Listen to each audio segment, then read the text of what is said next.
Akkam jirtan kabajamtoota hordoftoota chaanala maatii keenyaa maahituu oduu har'aaf qindeeffannee qabanneen isinitti himaa oduu waliin ammaa hirmaammatu. Qondaaltonni ABO seeraan ala hidhaa jiran hatattamaan akka gadhiifaman Human Rights Watch gaafate. Aangawoonni Itoophiyaa qondaaltota paartii siyaasaa Adda Bilisummaa Oromoo seeraan ala mana hidhaa keessa jiran hatattamaan akka gadhiisan jaarmayaan mirga namoomaaf falmu gaafate.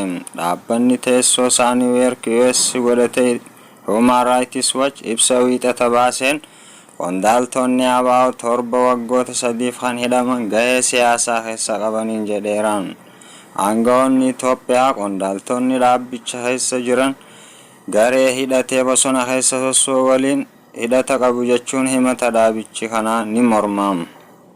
Human Rights Watch taateen kun mootummaan Itoophiyaa sirna haqaa biyyattii haaromsuun akka isa barbaachisu agarsiisa jedheeraan. Mootummaan Itoophiyaa hatattamaan namoota kana hiikuun hidhaan hin malle hacuuccaa siyaasaaf meeshaa akka hin taane mirkaneessuu qaba jedhan Afrikaatti daayirektarri itti aantuu jaarmaya kanaa Latishaa Baadar.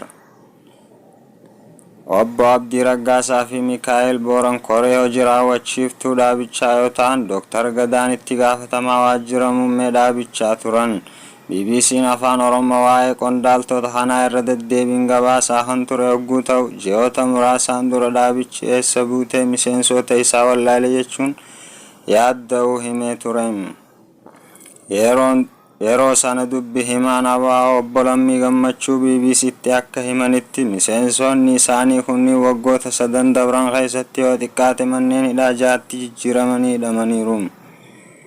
Gabaasa kana hordofee gama mootummaa Itoophiyaan ammatti wanti jedhe hin jiru. Mootummaan Itoophiyaa yeroo adda addaatti namoota yakkaan shakkamanii hidhamuu malee ilaalcha siyaasaa isaaniif hin hiine jechuun deebisaan. Uummanni Oromoo hiree ofiin of bulchuu akka argatu gochuuf qabsaa'aa akka jiru abdii bilisummaa Oromoo ni himam. Taatullee yeroo dheeraaf ala erga ture booda ministeera muummee Abiy Ahmad aangootti ba'uu hordofee karaa nagaatiin qabsaa'uuf gara biyyaa deebi'e. Human Rights Watch ibsa kana kan baase maatii namoota siyaasaa kana 9 bilbilaan dubbisuun abukaatota isaanii qondaala ABO tokko akkasumas galmee mana murtii fi ragaa fayyaa isaanii ilaaluun akka ta'e hime. Kanaanis qondaalonni poolisii Oromiyaa mirga hidhamtootaa kana irra deddeebiin sarbaniiru jechuun himate. Humnaan dhoksuun bakka jiranii fagachuu dhabuun maatii fi abukaatonni torbaanotaa fi ji'ootaaf akka isaan hin arganne dhorkaniiru jechuun bakka bakkaatti sochoosuun maatii dhamaasaa turan jedheem. Addi Bilisummaa Oromoo hooggantoonni isaa Itoophiyaa keessatti dabaan hidhaman jedhu dararaa fi haala mijataa hin taane mana hidhaatti isaan mudachaa jiru jechuun irra deddeebiin himataa ture. Hidhaa bu'uun qondaalota kanaa dubbii marii siyaasaa fi himannaa ta'uun irra deddeebiin kaafamam. Kanaanis hidhattoonni waraana bilisummaa Oromoo WBOn kan mootummaan shanee jechuun waamuuf shororkeessummaan faraje marii nagaaf qophii ta'uu wayita ibsan ulaagaa haan keessaa tokko hooggantoonni siyaasaa akka hiikaman kan jedhu ture. Qondaalli ABO obbo Battee Urgeessaa yeroos BBC'tti akka himanitti warra karaa nagaan qabsaa'uuf galan hidhaa keessa tursiisaa kan waliin mari'anne jechuun waan milkaa'u miti jechuun dubbatan. 2020 keessa to'annoo jala ooluu namoota siyaasaa kanneen keessaa obbo Abdii Raggaasaa dhagahamuu hordofee dhaabbanni mirgoota namoomaaf falmu biraa Amnesty International poolisiin Oromiyaa achi buutee nama siyaasaa kana beeksisuu qaba jechuun gaafatuun ni yaadatama. Oduun keenyatti aanu osoo waraana baqadhuu karaatti daheen achumaan ka'ee deemsa itti fufeettiin. Arafoo Adam sababa waraana Suudaan keessa adeemaa jiruun daa'imman 3 dhabuu BBC'tti himteem. Arafoon Adam ijoollee dhiiraa 3 sababa waraana Suudaanitti gaggeeffamaa jiruun dhabdeeti jirti. Daa'ima garaatti baattee ijoollee hafaniif lubbuu ishee oolchuuf jettee Suudaan Daarfuur keessaa gara Chaaditti baqachuuf karaa qabatteem. Gaazexeessituu reediyoo El Jeniiniyaan خانتات عرفان فجنة ديرامي لاندين تدانغا چاري روغي سخرات تشنين سوني سيقابتهم حرارت ديسيستوس تاي نمني نغرغارو تقلين انترهم نمني هندو وايد موفيسا قفيادام هندو لبوسا والفتشوف جتش فيغ جت عرفان يرو أما چادت دهنو بقتو تخيس خنجرتو مچان ارگدلتين بودا ويام مرين كاين ديم ستفو فجتين dubartiin ganna 38 kun iddolaloota ishee Eljeniinaadha kaatee ijoollee ishee dubara 4 wajjin aduu akka dhadhaa nama baqsu keessa deemse fageenya kiiloomeetira 25 akka deemte himti. Yeroon daangaarra ga'u baay'ee laafeen ture jechuun maqaa mucaa ishee haraatti deesse Mahammad jettee akka moggaaste dubbattiin. Ijoolleen isee dhiiraa 3 kan waggaa 3, 7 fi 9 ajjeefaman reeffa isaanii illee osoo hin awwaalin biraa deemte.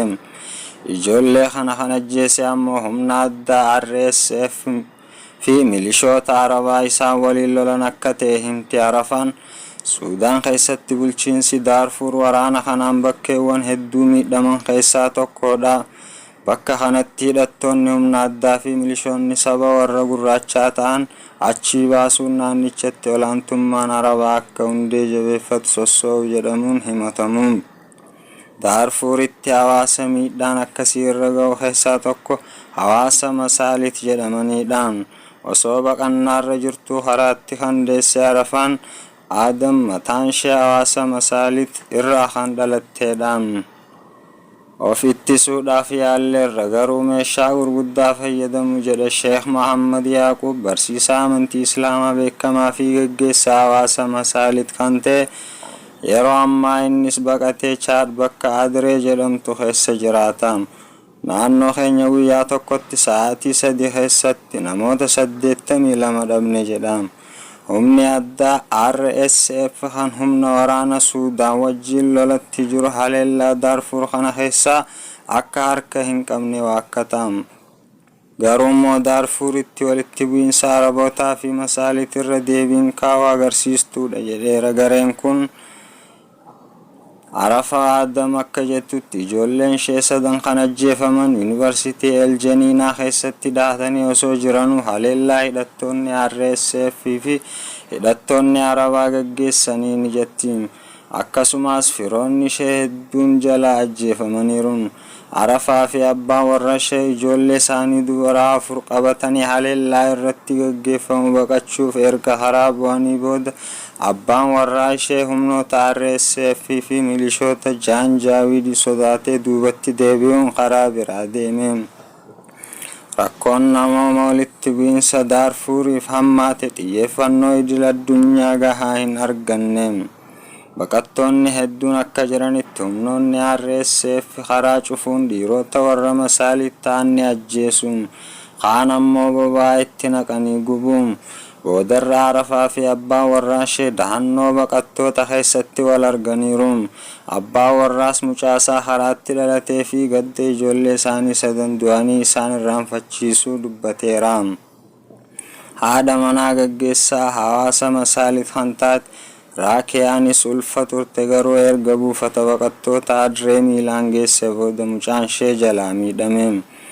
Dhiiguun jalqabee boodarra mataa bowwoonna qabate sana booda dhiiguman arge jechuun akkaataa mucaan ishee itti dhabde himti. Bakka isaan itti baqatan hospitaalli jiraatus dhukkubsattoota hedduun kan guutamedha. Warra hospitaalicha jiran keessaa Na'iima Alii mucaan ishee ji'a 9 Isnaayiparii hidhattoota humna addaatiin akka rukutame dubbatti. Waraana Suudaanitti lammiileen hedduun galaafataa miiliyeenaan kan lakkaa'aman boqqise kana dhaabsisuuf biyyoonni baha Afrikaa humni nagaa kabachiisaa akka bobba'uuf yaada dhiyeessaa jiru. Humni nagaa kabachiisaa inni fi gamtaa Afrikaa bara 2020 akka ture Suudaan Daarfur keessaa kan bahe yoo ta'u waraanni Daarfuritti waggaa 18f gaggeeffame namoota 300 galaafatee ture. Kanaanis gaggeessaa duraanii Suudaan kan turan Omar al-Bashir mana murtii akka idil addunyaatti himatamanii turani.